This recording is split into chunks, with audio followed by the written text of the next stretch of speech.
Well, hey there, Heike Yates here, and welcome to another episode of the Pursue Your Spark podcast. Are you super crazy too? I am. It seems like January just runs by like nothing, and I have so many things I want to get done in a week, in a month, and I'm always afraid that I can't get everything done. It starts with work, of course. That's my number one priority as far as getting things done. And then you have chores like going to the grocery store, doing the laundry, you know what I mean. And then you want to spend time with the people you love, and that includes your pets, my friends. All of this seems to eat up all the time when it comes to staying healthier and staying on top of your fitness. The number one excuse or explanation, if you want to call it that, for people of not being in good shape is because they don't have enough time and they don't have enough energy. So all the good intentions go out the door when we have deadlines and stress takes over and we put ourselves last when it comes to our health goals. So it was time to talk about 5 ways to be healthier at work. So before we dive into today's episode, I want to make sure that you are subscribed to the Pursue Your Spark podcast on Apple Podcast. It's simple. There will be a link in the show notes. Subscribe so you do not miss out on any episode. And please leave a review while you're there. It'd be super awesome. So ready, set, let's dive into the 5 ways to be healthier at work. Hi there, you're listening to the Pursue Your Spark podcast. I'm your host and midlife warrior, Heike Yates. And on this show, we're talking about fitness, nutrition, and mindset strategies for women in midlife. Plus, our fierce guests on the show share their stories to help you reclaim your power to spark an authentic life. I'm sharing with you 5 ways to be healthier and also happier at work and have less stress. Not only is it beneficial that you like your job to create happiness at your workplace and that you have a good relationship with your coworkers and boss, but exercise is a huge part of it too. Listen to this study. In a study of Israeli workers, researchers looked at physical activity levels and feelings of depression and job burnout over 9 years. They found that job burnout and depression were highest among those who did not exercise. Conversely, subjects who achieved the highest levels of physical activity reported the lowest incidence of depression and burnout. So let's dive into the 5 tips to be healthier at work. Tip number 1, take frequent breaks. I know it is so hard to stop working, especially when you're super focused on a project. And I am having the same problems like anybody else when you're sitting and producing something and your mind is so focused that you just can't seem to manage to pull yourself away because you're in the middle of a thought or you have this brilliant idea that you need to put on paper. But it is super important to take those frequent breaks. So here's what you can do. Set a timer, wherever you set your timers, on your phone or on your desktop, every 50, that's right, 50 minutes. And try, no matter what you're working on, to get up, walk around, stretch, chat with a coworker in another office instead of Slack back and forth or texting. This will make you get up and do those frequent breaks. So don't just take a break by looking out the window, actually do something during that break. Now, another one of my favorites is to take a break during lunch and go for a walk. It is so healthy and de-stressing to get away from your desk and see something different, get some fresh air, maybe get some sunshine if the weather is good, but just to step away outside of the sterile environment of your office and not seeing work, not seeing a screen. So see if you can put this into your day, that you can take a 30-minute break and go for a walk. Take somebody with you who you know needs it just as much as you do and whose company you probably will enjoy. Some people have opted to use a wearable and counting for the 10,000 steps. And I'm sure you've heard this before, but the 10,000 steps is a made-up number by those companies that created the wearable. It is a goal you can shoot for, and it's super popular with some people, but you may get frustrated if you're not hitting the 10,000 steps. And I have seen clients that have said, I am not getting the 10,000 steps. I'm not feeling good about myself. I don't like this. And I'm not going to wear this because it actually puts me in a sense of non-accomplished instead of great job. So if you are interested in a wearable, be warned, it can be a good motivational tool that you, instead of sitting down at the couch, you may walk around the kitchen counter a whole bunch more times to get your 10,000 steps in. We all are different, but just to tell you that this is a possibility and you choose what works for you. Now, as I mentioned on those frequent breaks, I want to share with you my favorite stretches that you can do during the day in those few minutes that you step away from your desk. So you stand up, of course, and you stretch your neck. So what you do is you bring your chin to your chest, and then you take your chin and you bring it over to your right shoulder, and then back to the middle, then over to your left shoulder, and back to the middle, and then you look back up.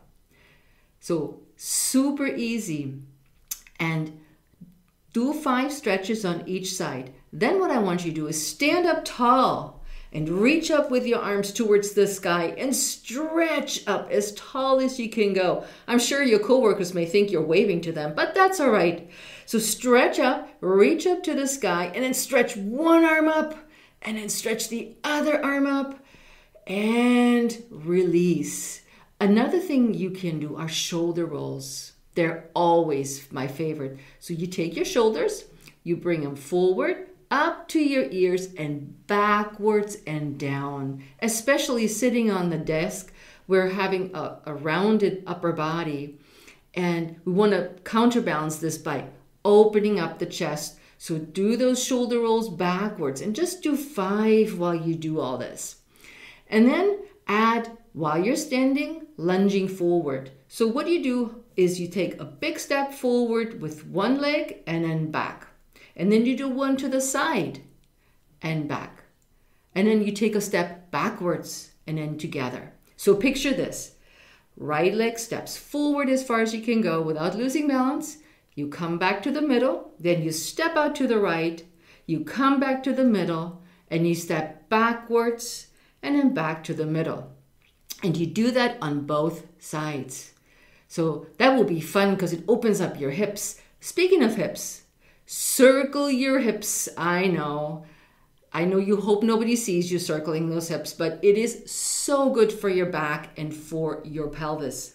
So put your hands on your hips and then circle the hips around in a nice big circle. And and do that in both directions, of course. So circle right, circle left. And all of this comes with breathing. Breathe in deeply for 5, 6, 7, 8 counts. And then exhale for 5, 6, 7, 8 counts. So while you're listening to this, why don't you breathe with me and test it out? So you ready? Inhale. 1, 2, 3, 4, 5, 6, 7, 8. Then exhale. 2, 3, 4, 5, 6, 7, and 8. Now, You may not get to 8. Do not despair. Keep practicing. And how do I want you to breathe would be ideally the Pilates way, and that is in through the nose and out through an open mouth by going. So in through the nose and then. And that's all it takes. So if you do most of these every 50 minutes, you will feel so energized, alert, aware, and you will feel so much better in your day. We're moving on to number 2. Step 2 is maintaining good posture. It's easier said than done when you're sitting on your desk for most of the day and you're typing away. You may work like I do. I work off 2 screens, so I'm turning this way and that way, and I have a small screen and a big screen. You will get tired.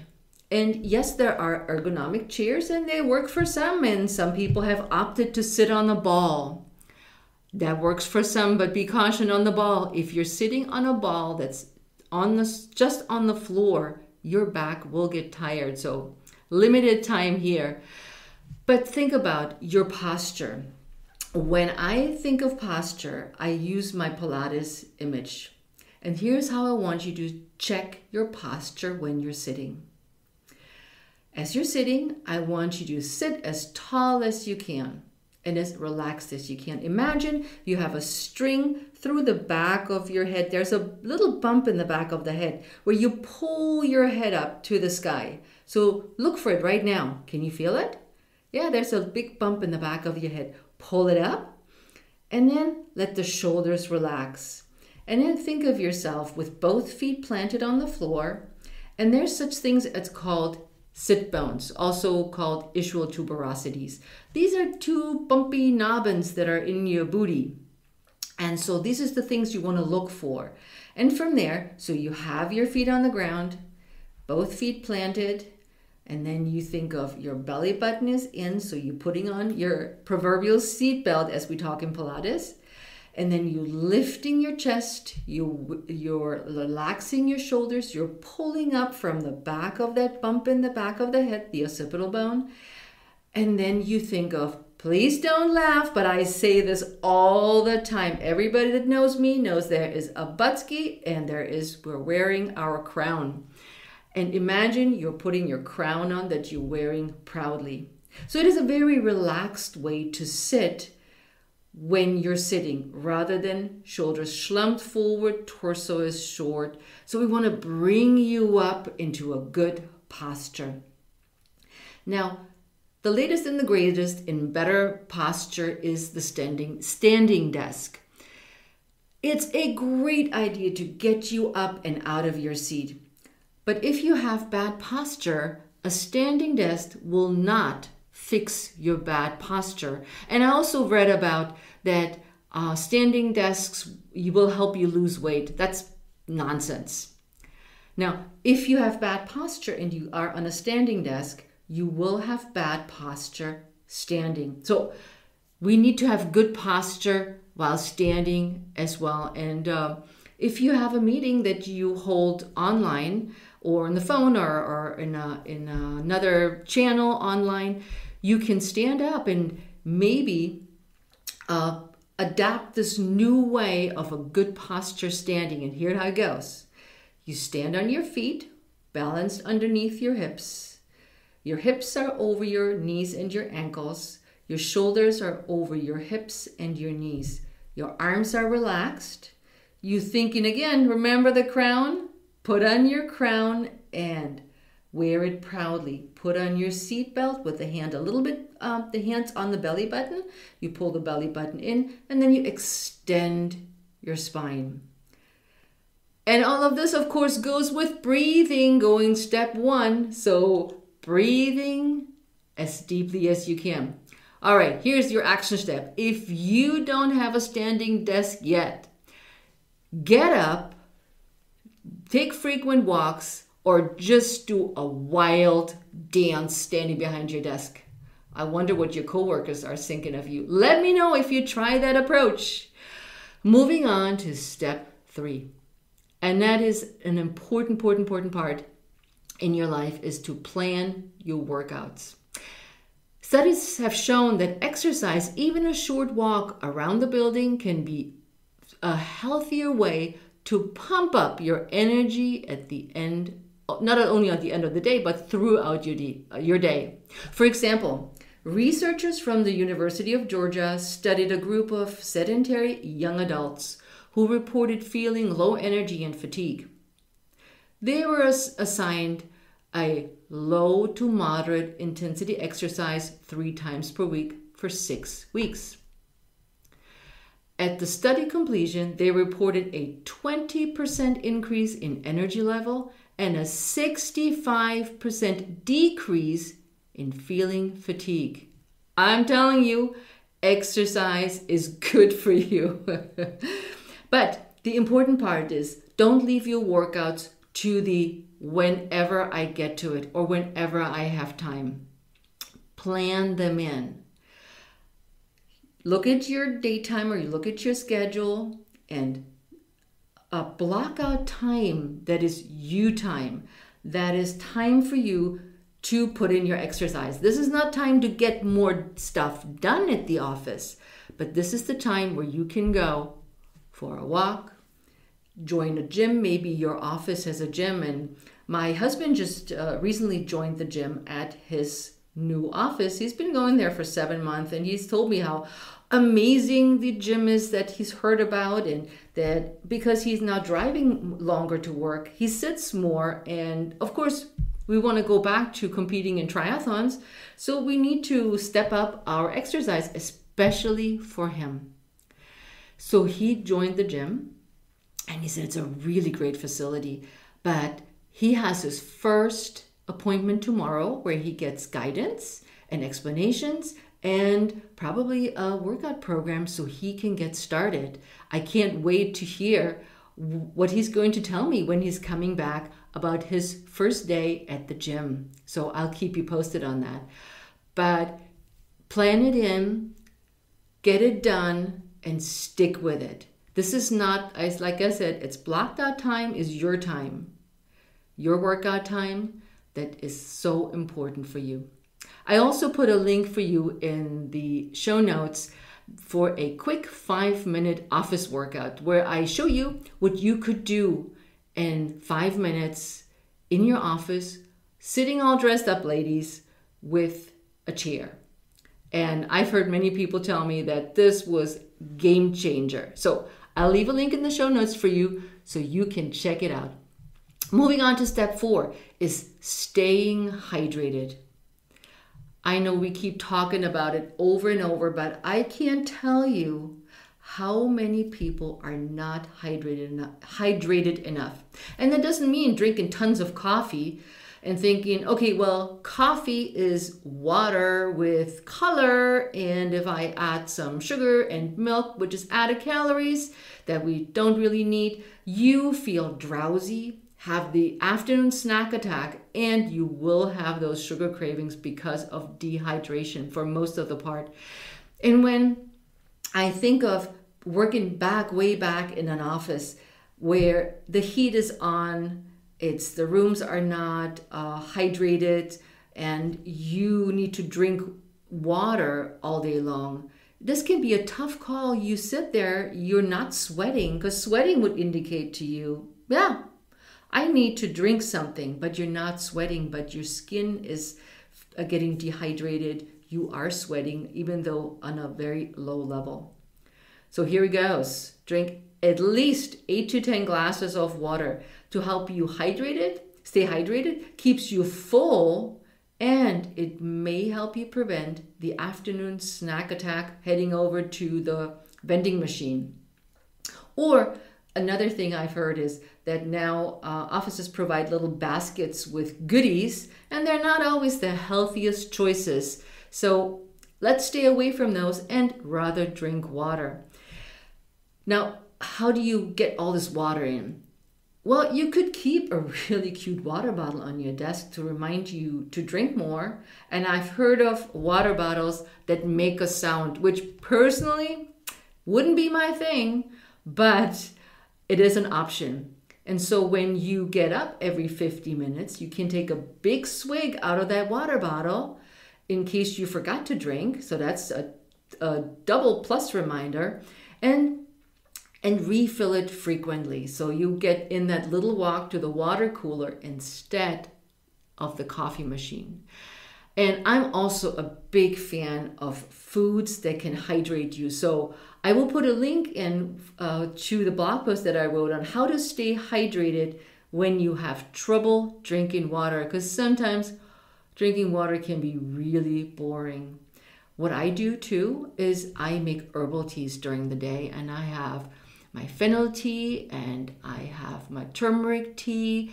So that may be other strategies that work for you depending on your taste. And number 5, eat well-balanced meals. It's easy to think, I'm in a rush, let's get out the door. I'm not going to make anything, but the cafeteria has food.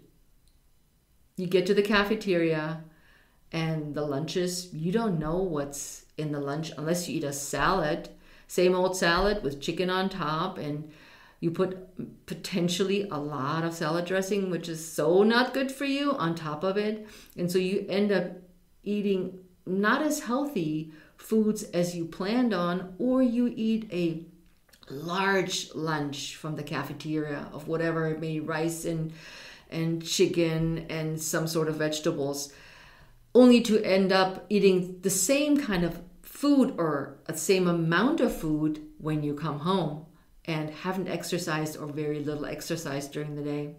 Or another problem is that you skip lunch because you work through lunch. I hear this so many times.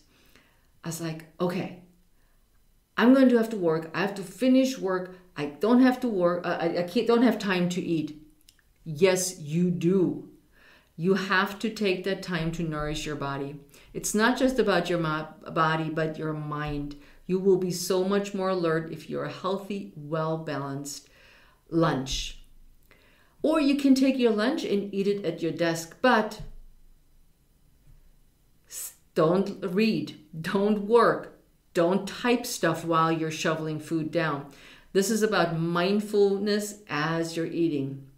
So what I would say is bring your lunch.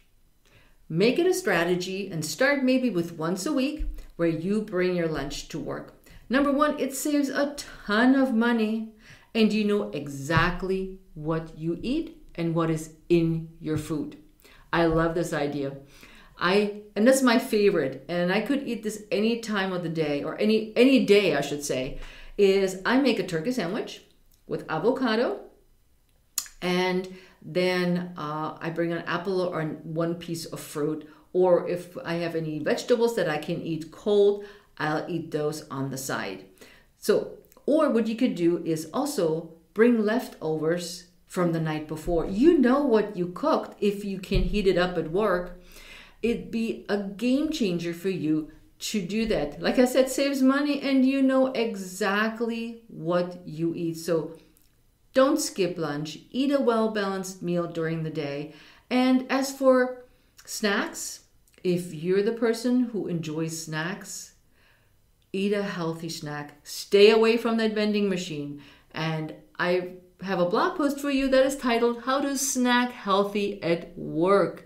So I leave a link for that in the show notes as well. So I got you covered from lunch to snack time until you get home. So there's no more fatigue, no more crabbiness because you're hungry, no more stress of what to eat, when to eat, and how to eat. So you got everything from your step 1, which are take those frequent breaks, to number 2, maintain good posture. Number 3 is plan your workouts and pencil them in as you time, staying hydrated, and number 5, eat a well-balanced meal. So here are your 5 ways to be healthier and I'm sure happier at work as well. So share with me, what are some of the strategies you like to share when it comes to being healthier at work? In my next episode, I'm sharing my interview with the 24 Karat Conversations with Phyllis and Rhoda. They're two best friends who started a podcast for real women and real issues. And they say about themselves, we want to encourage, inspire, and offer hope in a world where life can seem unrealistic. We want to be a support for you and cheer you on as a wife, mother, daughter, sister, and friend. Most of all, you get to relax and laugh all about all things. Plus, we like all things sparkly. I was honored to be on this sparkly podcast. So that's it for you, my friends. And please reach out to me on Instagram at Heike Yates or the Pursue Your Spark podcast. And I'll see you next time on the Pursue Your Spark podcast. Ciao.